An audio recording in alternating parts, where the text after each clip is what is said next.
At the end of the day, it was Great Falls High who was superior, 35-7 over crosstown rival CMR. And with the win, the Bison lock up the 4 seed in the Eastern AA, but they couldn't have done it without the play of their stellar sophomore. The first crosstown start of Reed Harris's career was an interesting one.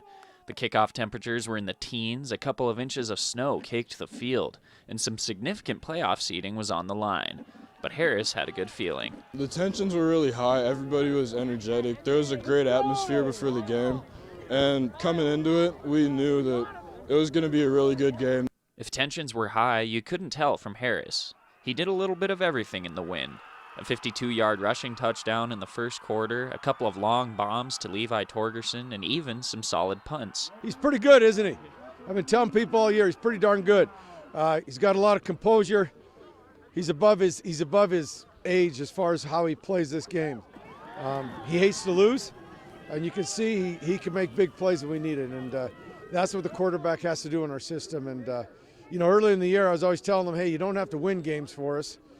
Just don't lose them. But now we're looking at him saying, now you're going to win games for us. The last 2 weeks for Great Falls High, Harris has connected with TORGERSON for 5 touchdowns. The Bison senior, who knows a thing or two about making big plays, had high praise for his quarterback. He's making plays that not a lot of people can make. He's rolling out of the pocket, throwing on the run. He's got exceptional talent, and I can't wait to see where he goes or where he ends up because I love having him at quarterback. We've been building a really big connection as the season's been going. And I wish he could stay here another year, but he can't.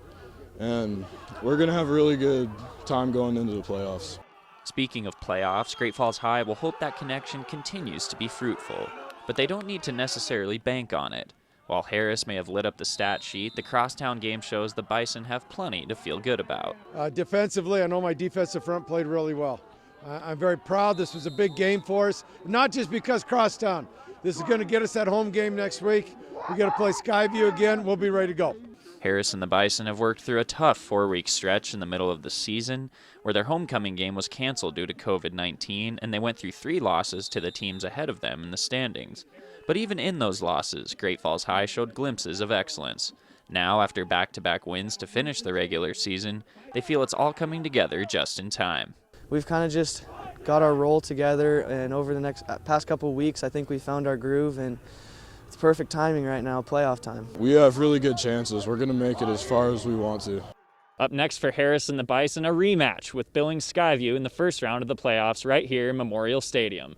In Great Falls, Isaiah Dunk, MTN Sports.